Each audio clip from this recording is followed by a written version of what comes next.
Olá, sejam bem-vindos ao nosso canal, o canal Boas Novas no YouTube.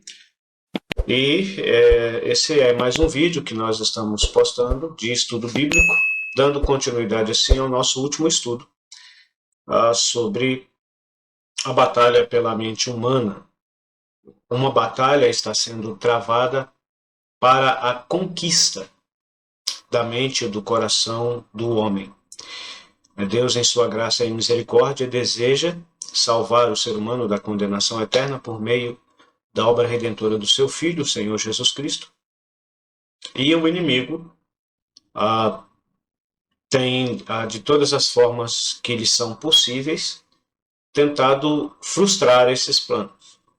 Aqueles que um dia creram no Senhor Jesus como Senhor e Salvador, ele tem tentado impedi-los de agirem ou viverem de acordo com a vontade de Deus, e aqueles que ainda não creram, ele tem cegado seus entendimentos. Nós já observamos sobre isso. No último estudo que tivemos, estamos estudando sobre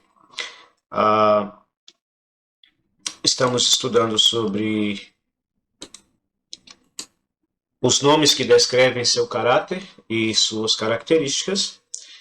Nós já estudamos sobre o significado do nome Satanás, adversário. Ele é o ferrenho adversário de Deus e dos homens.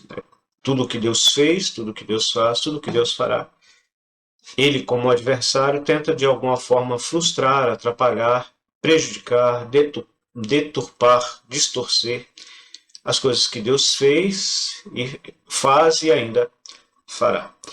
Vimos também que ele é o diabo, acusador ou enganador, e vimos também que ele é o tentador, ele é o autor do pecado e incita o ser humano a pecar. Hoje nós pretendemos estudar sobre essa expressão que aparece em Apocalipse capítulo 12 e o versículo 9. Sedutor do mundo. Ele é chamado de o sedutor do mundo. Essa versão aqui aparece um pouco diferente, que engana todo mundo. A atualizada também vai dizer isso. Essa atualizada aqui ela é um pouco diferente dessa outra aqui que aparece com o dicionário de Strong. Esses números aqui, outro dia minha sobrinha estava me perguntando o significado desses números, Nessa Bíblia que eu uso aqui para transmitir os vídeos e as lives, Quando eu fazia as lives, ultimamente não tem dado para fazer as lives por causa do PC, do computador, que eu estou usando o computador do meu menino, meu computador deu problema. Então, essa Bíblia é a Bíblia eletrônica The Word, a palavra, o significado é esse, a palavra. E esses números aqui são as referências no dicionário Strong. Mas o caso aqui foi expulso o grande dragão, a antiga serpente, que se chama Diabo e Satanás. O sedutor.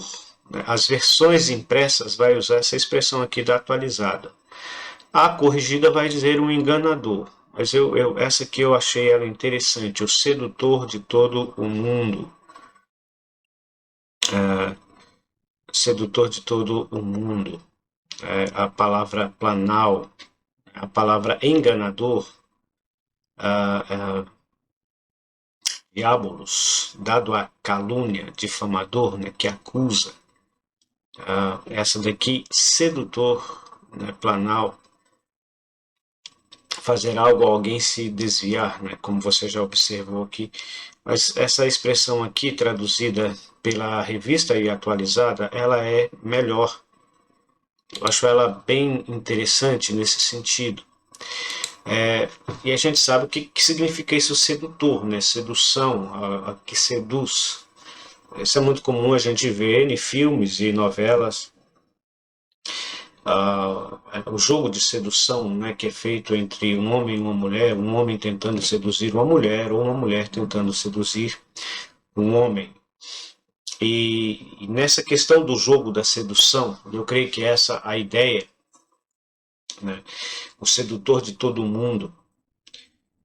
A ideia é quando existe esse jogo de sedução, a pessoa só mostra aquele lado bom das coisas, né?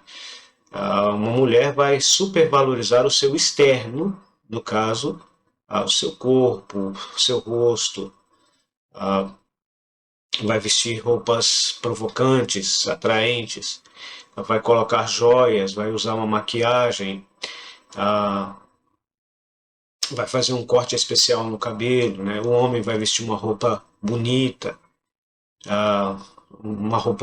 sapatos bonitos, vai investir no seu físico, adquirir um físico esportivo, né? Que é o padrão de beleza da atualidade. Ele vai alugar um carro, né? Se endividando muitas das vezes, um carro de luxo. Ele vai apresentar-se como alguém que tem posses, como alguém que tem dinheiro, como alguém que é dono de empresas, que tem investimentos, coisas que vai atrair, que vai seduzir aquela pessoa, que vai despertar o interesse daquela pessoa. Eu vou me dar bem, é sempre essa expressão. E quando a Bíblia fala que o inimigo de nossas almas, ele é o sedutor do mundo, é justamente essa a ideia, ou seja, ele só vai apresentar aquilo que enche os olhos do ser humano, aquilo que agrada os olhos do ser humano. Na primeira carta do apóstolo João, eu vou usar aqui uma outra versão que não tenha esses números que são referências de Strong, né, referências do dicionário de Strong. O apóstolo João, na sua primeira carta, capítulo 2, versículo 15 e 16. Não ameis o mundo, nem o que há no mundo. Se alguém ama o mundo, o amor do Pai não está nele. Porque tudo o que há no mundo, a concupiscência da carne, né, os desejos da carne, a concupiscência dos olhos e a soberba da vida, não vem do Pai, mas sim do mundo. Então, você pode observar isso aqui. Ele vai mostrar aquilo que satisfazem os desejos da carne, né? Aquilo que satisfaz os desejos dos olhos e aquilo que satisfaz a soberba da vida. Ele não vai mostrar o lado feio do mundo, ele não vai mostrar o lado feio do pecado, que é ofensa contra Deus, que ofende terrivelmente o caráter santo e justo de Deus, que destrói a alma humana, que envenena a alma humana, que afasta o ser humano cada vez mais de Deus, né, para longe de Deus. Ele não vai mostrar isso, ele não vai mostrar a questão da eternidade, que o ser humano está sendo reservada para ele uma eternidade, e através de várias correntes filosóficas, principalmente nos nossos dias, né, a filosofia humanista, onde o homem é o centro do universo. Então, o pensamento geral é: não existe Deus. Esse é o pensamento dos humanistas, né? Não existe Deus, só existe nós. Não existe o eterno, só existe o aqui e o agora. Então, vamos aproveitar. Então, vamos fazer tudo o que o nosso coração deseja. Então, vamos fazer tudo o que os nossos olhos desejam. Vamos ser os melhores, que é, no caso, a concupiscência da carne, a concupiscência dos olhos, a soberba da vida. Então, existe só o aqui e agora. Não existe a eternidade. É o pensamento dos humanistas. Mas a palavra de Deus ela é bem clara em dizer que aos homens, Hebreus capítulo 9, versículo 27, aos homens está ordenado a morrer uma só vez, vindo depois disso o juízo. Então, haverá o juízo para a humanidade. Você acreditando em Deus ou não. O fato de você dizer que não acredita em Deus, isso não vai fazer com que você escape do juízo. E é interessante isso. Uma vez conversando com uma pessoa que se dizia ateu, e ele apresentando os seus argumentos, eu virei para ele e falei assim, olha, vamos fazer o seguinte, vamos deixar essa conversa para lá. A gente estava no trabalho, né, e ali a gente, quando você está no trabalho, o seu foco deve ser o trabalho, principalmente nós que somos cristãos. No trabalho, na área de trabalho, não é lugar de nós pregarmos. É claro que devemos aproveitar as boas oportunidades que surgem, quando alguém nos pergunta alguma coisa, e se isso não atrapalhar a nossa produção, a gente deve aproveitar cada oportunidade. Mas essa pessoa, ele não estava querendo realmente aprender alguma coisa relacionada à palavra de Deus. Ele estava querendo era me afrontar.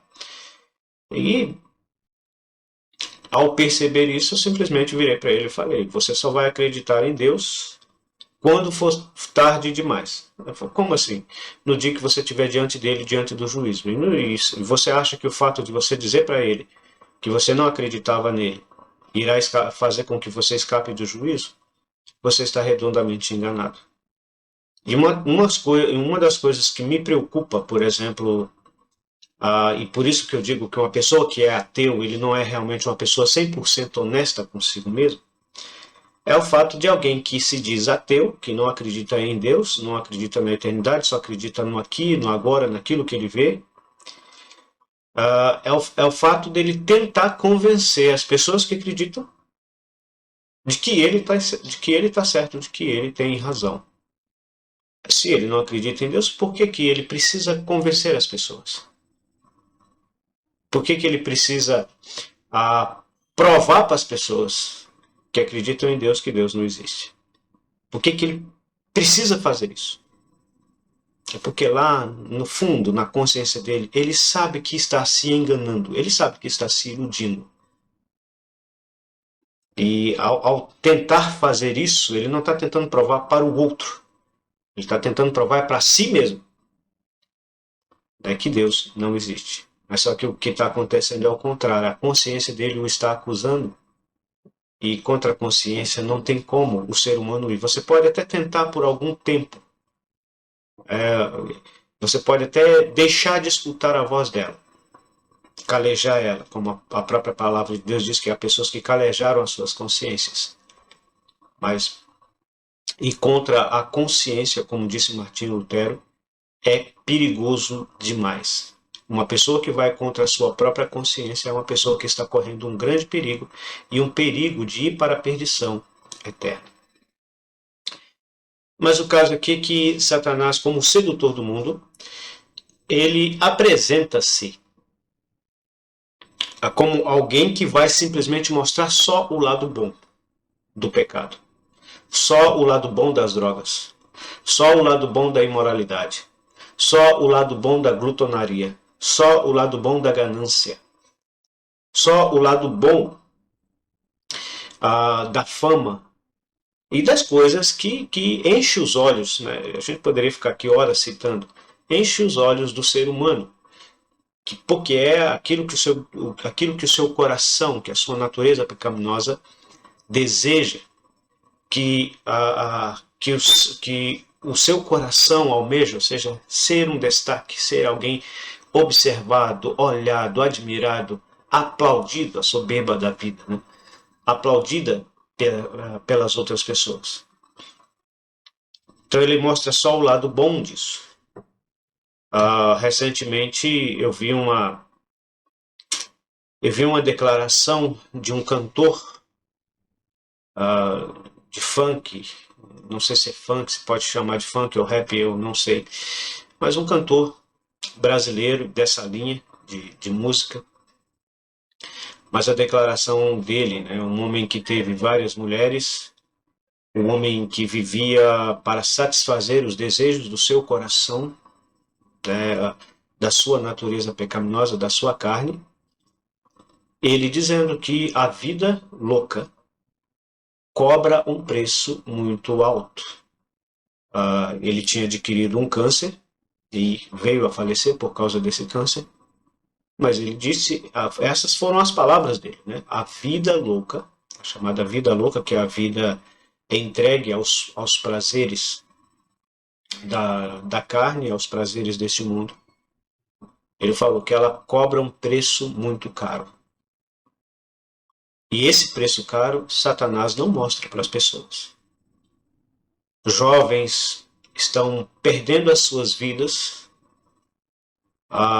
nesse mundo de fantasia, onde eles jogam fora suas riquezas, a sua saúde, seus sentimentos, que vão enganando as outras pessoas e também sendo enganado por essas pessoas.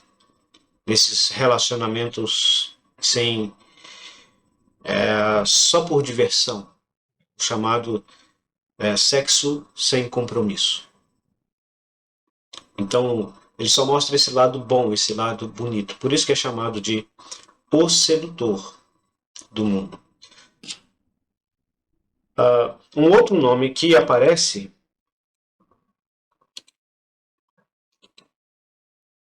na palavra de Deus é o príncipe do mundo. Evangelho de João, capítulo 14 e o versículo 30. Já não falarei muito convosco, porque vem o príncipe deste mundo, e ele nada tem em mim. A gente precisa entender isso aqui. Nós precisamos entender o contexto dessa passagem. Preciso deixar isso bem claro.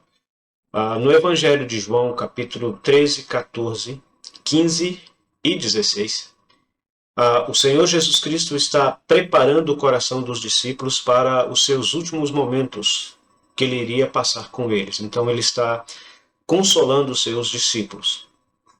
Judas iria traí-lo, entregando-o para as autoridades judaicas, para ser julgado por elas e condenado por elas. Essas autoridades judaicas entregaria o Senhor Jesus Cristo para Pôncio Pilatos, que iria tentar transferir a sua responsabilidade para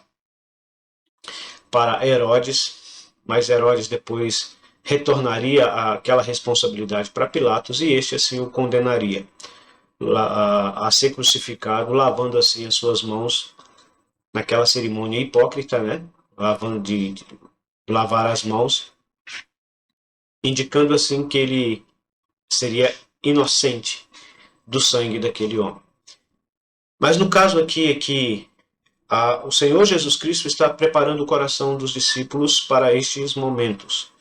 Então, o capítulo 13, 14, 15 e 16 do Evangelho de João são capítulos especiais, onde há muitas palavras de conforto e consolo que nós encontramos. E é um texto que eu aconselho a todo aquele que está passando por momentos difíceis a ler esses textos, a ler esses capítulos do Evangelho de João. Com toda certeza, de alguma maneira, você vai encontrar esperança, conforto, consolo nas palavras que o Senhor Jesus Cristo diz ali nesses textos.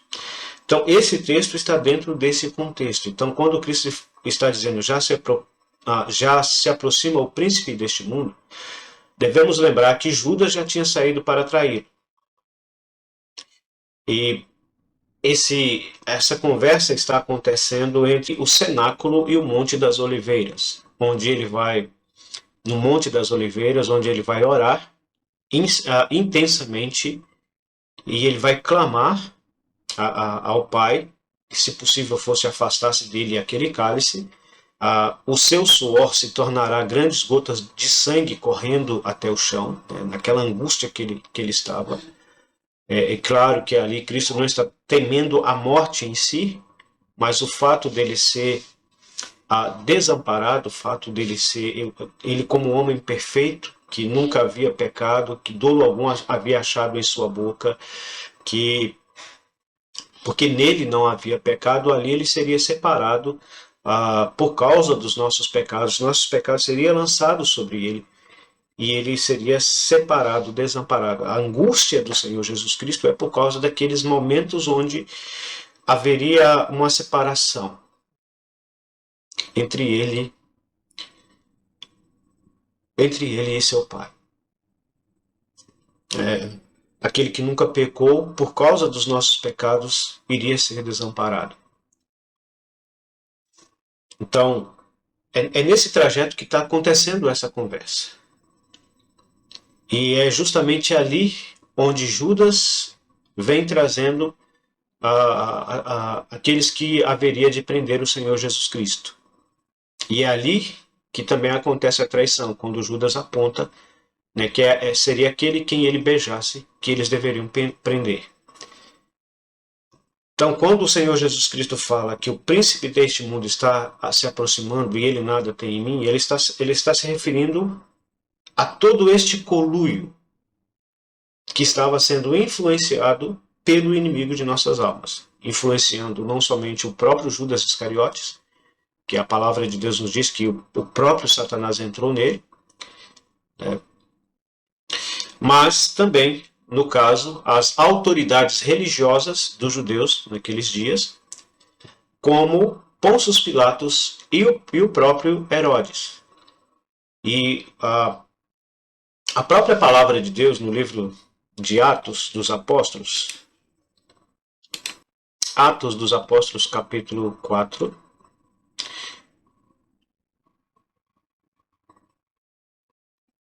no versículo 23, e solto eles foram para os seus, e contaram tudo o que lhes haviam dito os principais sacerdotes e os anciãos. E ao ouvirem isto, levantaram unanimemente a voz a Deus, e disseram: Senhor, tu que fizeste o céu, a terra, o mar e tudo que neles há, que pelo Espírito Santo, por boca de nosso pai Davi, teu servo, disseste: porque se enfurece os gentios e os povos imaginaram coisas vãs. Levantaram-se os reis da terra e as autoridades ajuntaram-se a uma contra o Senhor e contra o seu ungido. No caso, contra o ungido que é o Senhor Jesus Cristo. Porque verdadeiramente se ajuntaram nesta cidade, na cidade de Jerusalém, contra o teu santo servo Jesus, ao qual ungiste não só Herodes, mas também Pôncio Pilatos com os gentios e os povos de Israel, para fazerem tudo o que a tua mão e o teu conselho predeterminaram que se fizesse.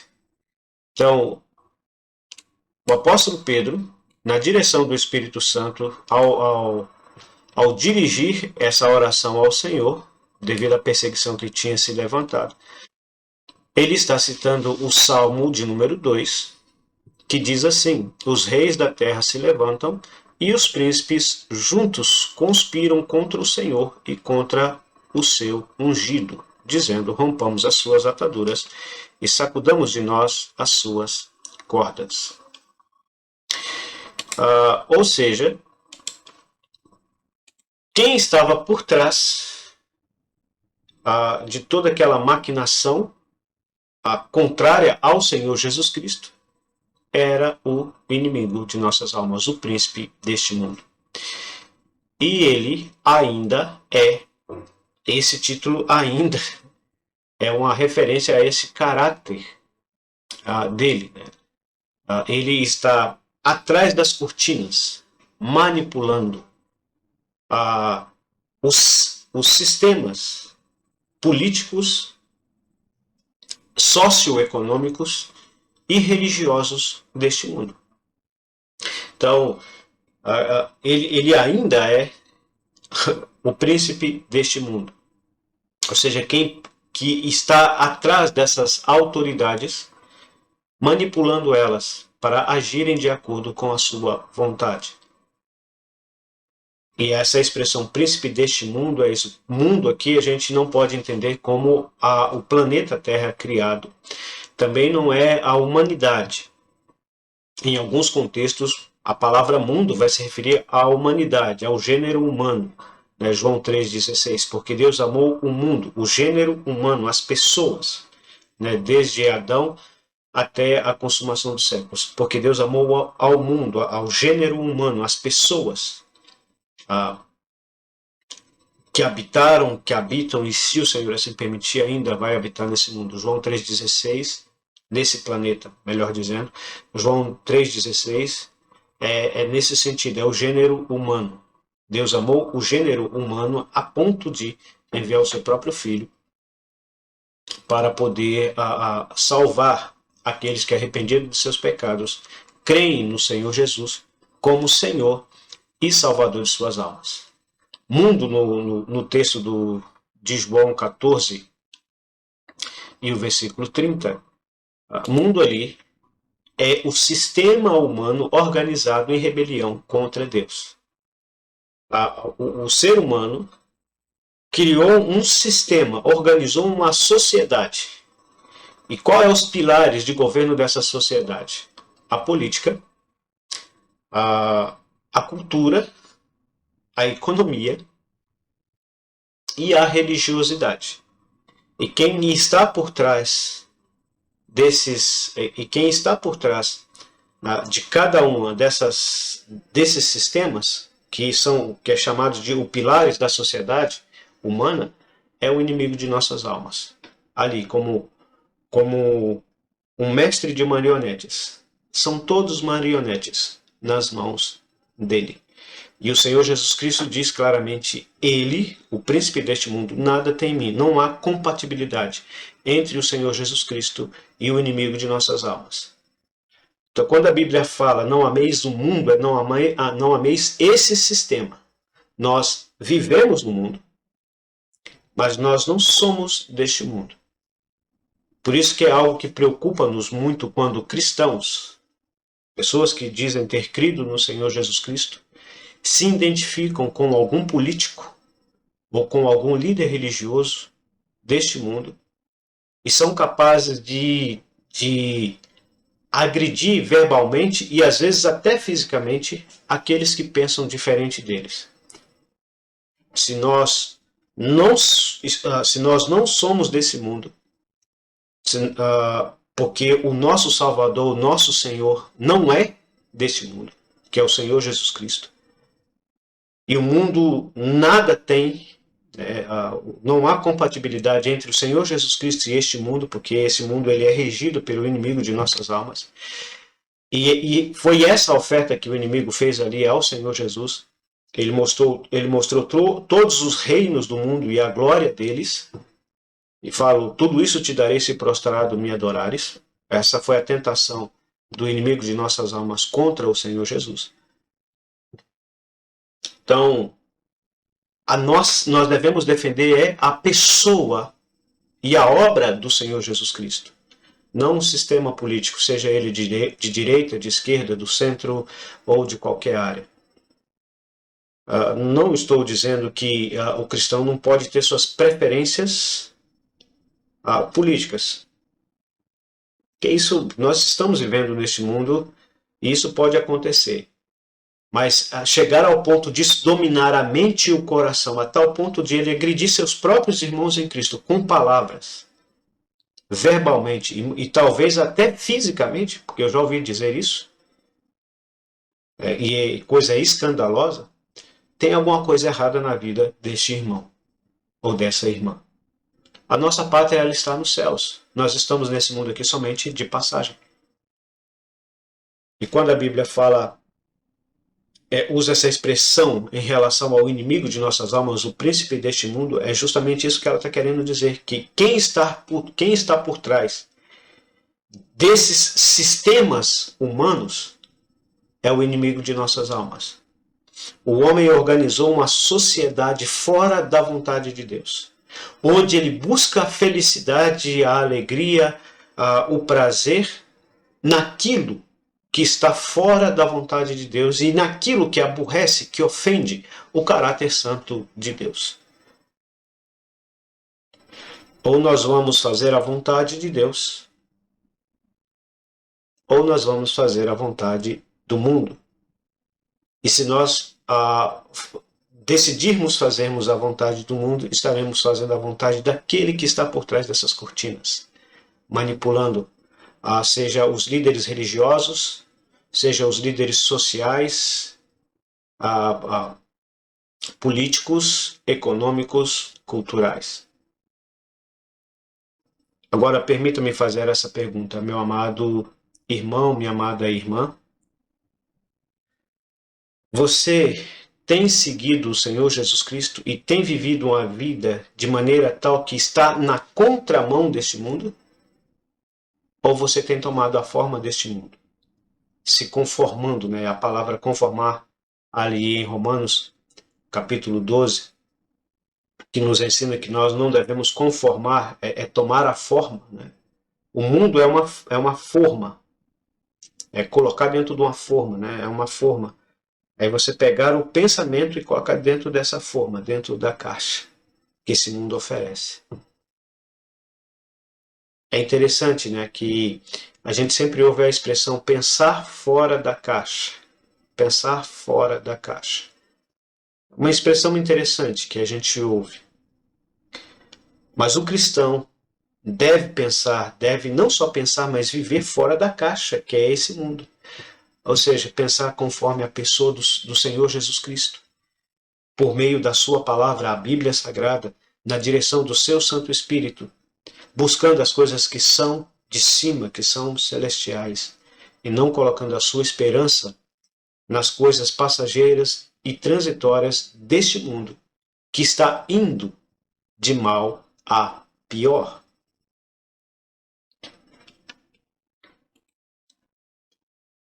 Então, esperamos que você entenda isso. Ele é o príncipe deste mundo.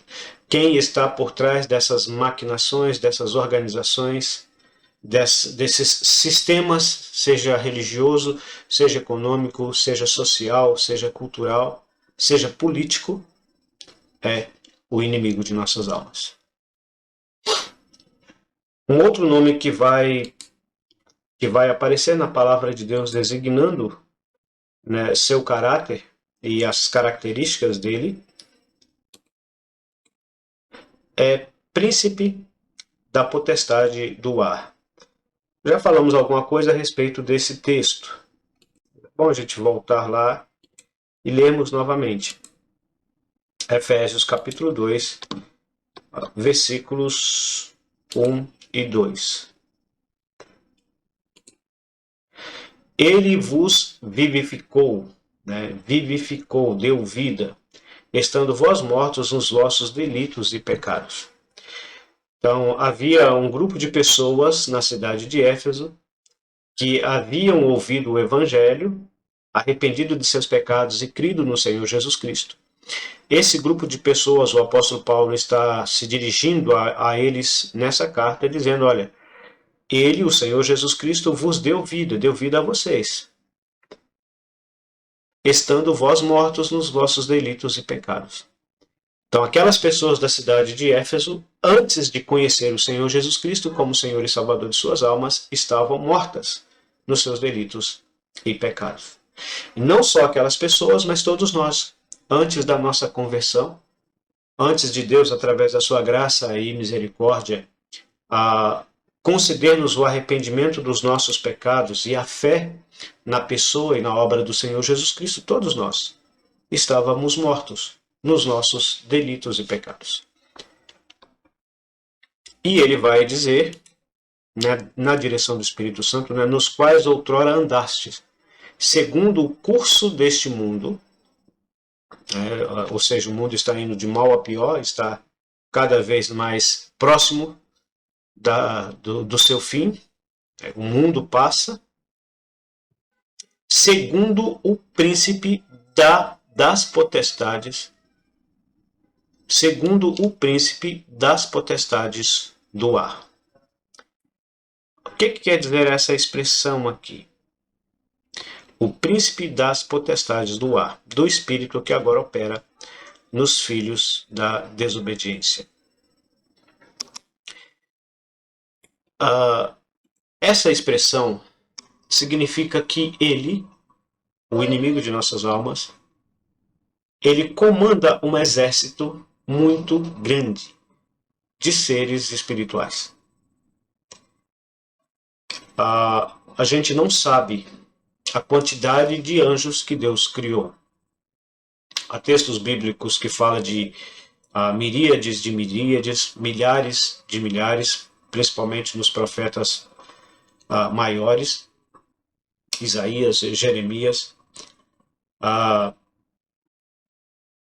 Quando o Senhor Jesus Cristo ele estava ali no jardim do Getsemane, o apóstolo Pedro, ele puxa da espada para ferir o servo do sumo sacerdote e corta-lhe a orelha. O Senhor Jesus Cristo pega a orelha dele e coloca novamente e fala para o apóstolo Pedro: coloca a espada na bainha, porque aquele que lança a mão da espada, a espada será morto. Ou não sabes tu, o Senhor Jesus Cristo que está dizendo isso, ou não sabes tu que eu rogaria ao Pai e ele me mandaria 12 legiões de anjos? Mas foi justamente para esta hora que eu vim.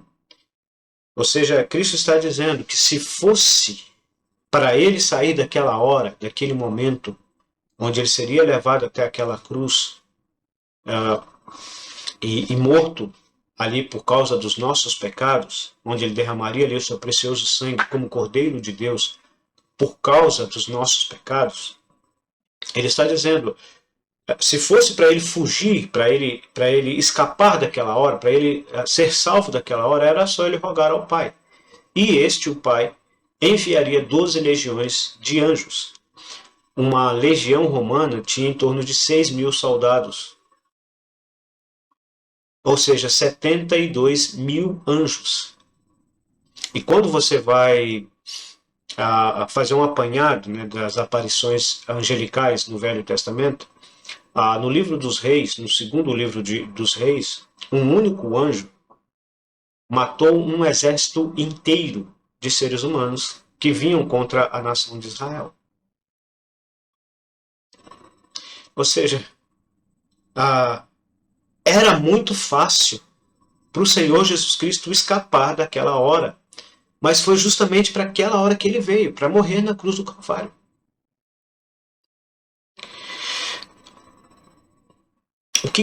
Aonde estamos querendo chegar? Você pode estar pensando. Simples. 72.000 anjos. E a Bíblia fala que Deus criou milhares de milhares. Mas lá em Apocalipse, lá no capítulo 12, livro de Apocalipse, capítulo 12, é interessante que a gente sempre está indo no livro de Apocalipse e sempre indo nesse capítulo, né? O capítulo 12.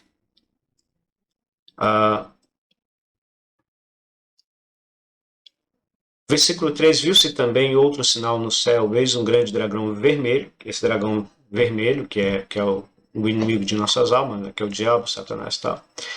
Tinha 7 cabeças e 10 chifres, e sobre as suas cabeças 7 diademas, e a sua cauda levava após si a terça parte das estrelas do céu, e lançou-as sobre a terra.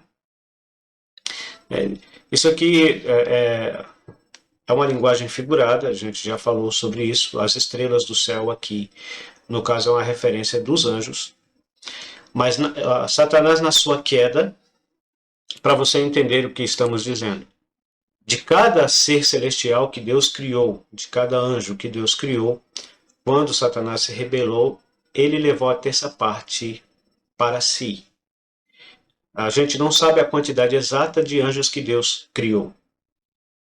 Mas de cada 3, um cedeu à rebelião do inimigo de nossas almas.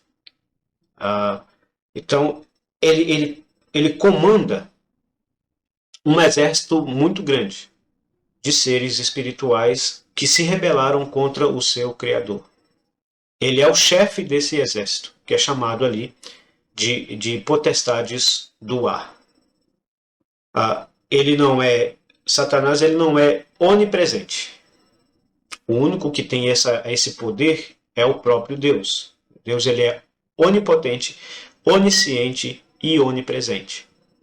Mas o inimigo de nossas almas, por causa desse grande exército, ele se faz presente, observando todos os seres humanos, tanto aqueles que entregaram as suas vidas ao Senhor Jesus Cristo, arrependendo de seus pecados, sendo assim salvos pela graça e a misericórdia de Deus, quanto os incrédulos, aqueles que ainda continuam fora do plano de salvação de Deus. E eles observam e agem de maneira que impeçam os servos de Deus de fazer a vontade de Deus, sendo instrumentos para glorificá-lo e para alcançar os outros que estão perdidos, e no caso do perdido, impedindo eles que arrependam de seus pecados e creiam no Senhor Jesus Cristo, cegando assim os seus entendimentos, como já vimos, né? Que o Deus desse século, no caso o inimigo de nossas almas, cegou o entendimento dos incrédulos para que estes não se convertam, né? Para que não lhes resplandeça a luz do Evangelho da glória de Deus em Cristo Jesus, que é a imagem de Deus. Então, o verdadeiro Deus, né? Ali é interessante esse jogo de palavras que aparece ali em 2 Coríntios 3, versículos 3 e 4, né? Minúsculo e maiúsculo. Deus minúsculo ali é uma referência ao inimigo de nossas almas.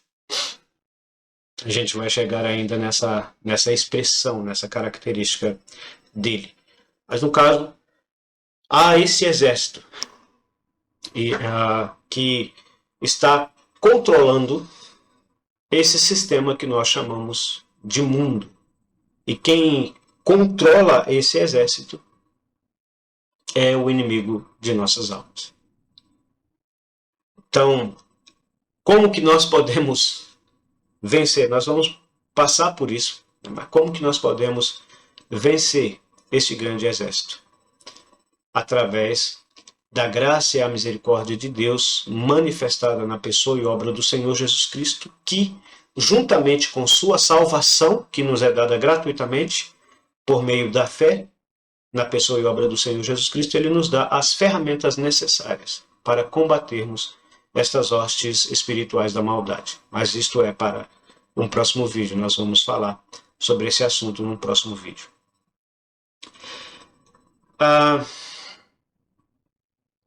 Acho que dá tempo para nós falarmos sobre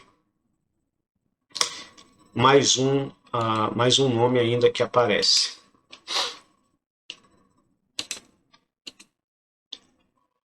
Maligno. 1 João capítulo 5 e o versículo 19. Sabemos que somos de Deus e que o mundo inteiro, mundo aqui novamente, a gente tem que entender que é o sistema humano organizado em rebelião contra Deus, jaz no maligno, está no maligno. Essa expressão maligno é algo extremamente mal. Algo extremamente mal. É uma palavra que nós comumente ouvimos na área da medicina. Câncer, tumor benigno e tumor maligno. Não sei por que surge essa expressão benigno relacionada a um tumor, né? Porque ele não está fazendo bem para aquele corpo, antes mal. Mas parece que a ideia de benigno é que a possibilidade de cura é maior do que o chamado tumor maligno. Né? O tumor maligno, o assim chamado tumor maligno, é praticamente impossível, né? Ou a possibilidade de cura dele é muito baixa. É muito baixa. Então, quando aparece essa expressão usada na medicina, né, se referindo ao câncer, significa que a possibilidade de cura para aquela pessoa ali é quase nenhuma, porque aquele tumor ali apareceu justamente para tirar a vida daquela pessoa. Mas a ideia é essa, né? Ou seja, nada de bom virá dele, somente o mal. Deus, ele é amor. Deus, ele é misericordioso. Deus, ele é o Deus da paz, perfeito, justo, santo, agradável. É aquele que ama o pecador. Embora ele odeie o pecado, mas ele ama o pecador, ele ama o ser humano, mesmo este sendo pecador. Na contrapartida, o inimigo ele é extremamente mau. Ele não tem misericórdia. Ele não tem misericórdia. Ele veio, né, muitas pessoas aplicam essa expressão ao inimigo de nossas almas, né? Falando quando o Senhor Jesus Cristo fala que o ladrão vem para roubar, matar e destruir. No contexto ali do Evangelho de João capítulo 10, nós não vamos ler. O contexto ali não é, Cristo não está se referindo diretamente ao inimigo de nossas almas. Ele está se referindo aos falsos mestres, aos falsos ensinadores do judaísmo que deturpavam, que distorciam a palavra de Deus segundo os seus próprios interesses, fazendo assim com que aqueles que deveriam ser beneficiados pela palavra de Deus fossem, no caso, destruídos por causa do egoísmo daqueles líderes religiosos que distorciam a palavra de Deus simplesmente com o interesse de tirar das pessoas, roubar, uma outra palavra, roubar das pessoas ali naqueles dias. Então por isso que ele fala, o ladrão vem para matar, roubar e destruir. Ali a referência é aos falsos mestres, aos falsos ensinadores. É aplicável ao inimigo de nossas almas. É aplicável a Satanás. Ele vem para matar, roubar e destruir, ou seja, nada de bom virá dele. Mas ali naquele contexto não é necessariamente diretamente a ele. Ali é aos falsos ensinadores, que são instrumentos nas mãos do inimigo, para fazer isso, né? Para matar, roubar e destruir, para enganar, para levar as pessoas à perdição eterna. Então, mas quando aparece essa expressão o maligno e o mundo está no maligno, é justamente isso que significa. Nada de bom pode vir dele.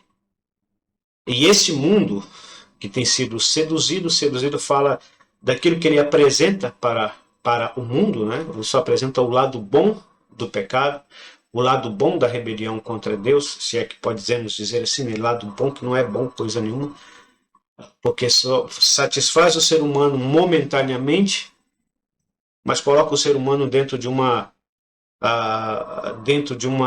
situação onde ele será severamente castigado por causa desses pecados, por causa dessa rebeldia contra Deus.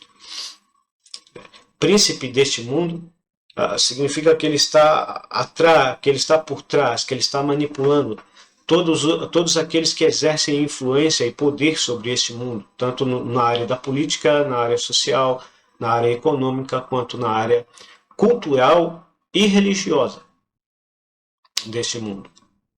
Quando falamos que ele é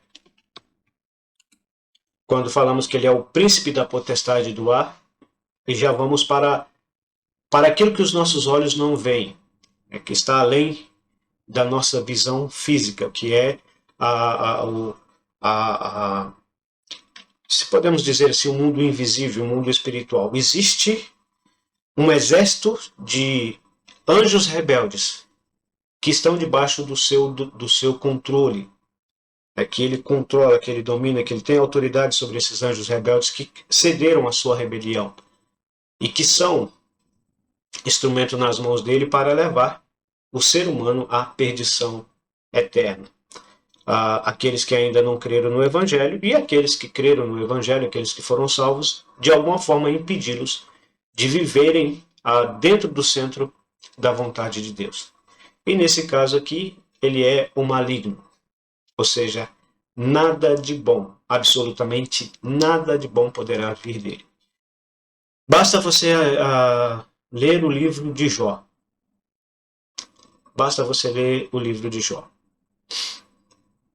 Ele toca em tudo que Jó tinha, inclusive seus filhos. Imagina um pai, além de receber a notícia de que tudo que ele possuía, seus bens materiais, tudo que ele possuía foi embora, ele perdeu tudo que tinha, chegar a notícia de que seus 10 filhos. Tenta imaginar essa cena. morreram no mesmo dia. E depois ele vai e toca na carne de Jó, e Jó adquire aquela enfermidade terrível, desde a planta do pé até o alto da cabeça. E ele pegava um pedaço de telha para coçar aquelas feridas. Imagina isso.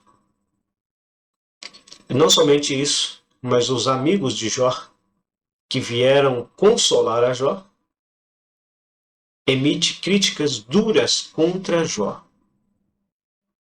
Esse é Jó, que o próprio Deus havia dito que era justo, reto, íntegro, temente a Deus e que desviava-se do mal. Os seus amigos vêm acusá-lo de muitas coisas. Então você observa que ele não tem misericórdia. Deus, ele é o Deus de toda misericórdia, mas o inimigo, ele não tem misericórdia. Ele é extremamente mau. Se não fosse a graça e a misericórdia de Deus manifestada a cada um de nós, que estamos vivos, não somente aqueles que creram, aqueles que foram salvos pela graça e a misericórdia de Deus por meio da obra do Senhor Jesus Cristo, mas mesmo os incrédulos. Cada ar que você respira, mesmo você que ainda não creu no Senhor Jesus Cristo, cada vez que você respira, cada vez que o seu coração bate,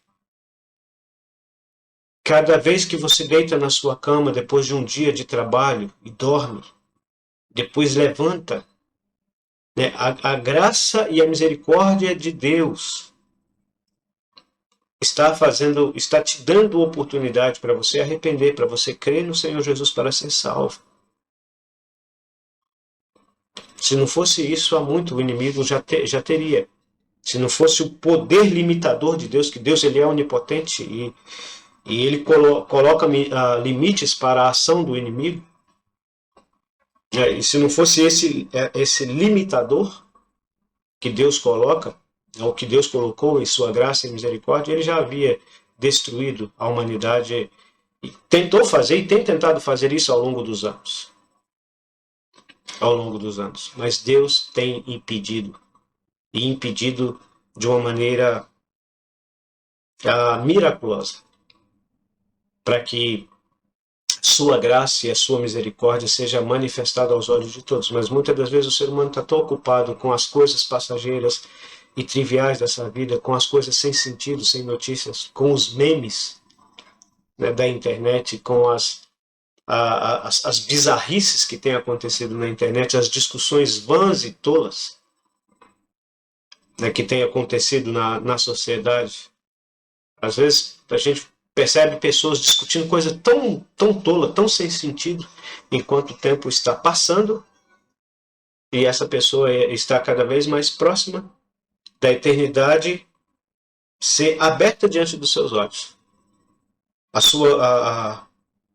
O seu destino ser eternamente selado. E a eternidade ser aberta diante dos seus olhos, onde ele estará, longe de Deus, em sofrimentos indescritíveis, porque se deixou enganar pelo inimigo de nossas almas. Mas a nossa oração e o nosso desejo é que Deus, em sua graça e misericórdia, esteja, de alguma forma, através desses estudos, através dessas mensagens que temos postado aqui no nosso canal, que Deus esteja abrindo a sua mente, para você entender o quanto Deus te ama. Embora o inimigo deseje ardentemente te destruir, mas Deus te ama e em sua graça e misericórdia tem te dado o ar que você respira, tem feito o seu coração bater, desejando que você arrependa dos seus pecados, que você creia no Senhor Jesus Cristo como Senhor e Salvador de sua alma, para ter o privilégio de ter a salvação eterna, o perdão dos pecados, a vida eterna, por meio da obra redentora do Senhor Jesus Cristo na cruz do Calvário. Permita, Deus, que assim seja. Amém? Se Deus permitir, no próximo vídeo estaremos estudando sobre mais três nomes que aparecem, que descrevem o caráter e as características do inimigo de nossas almas. Que Deus continue abençoando ricamente a sua vida e até o próximo vídeo, se Deus assim nos permitir. Tchau, tchau.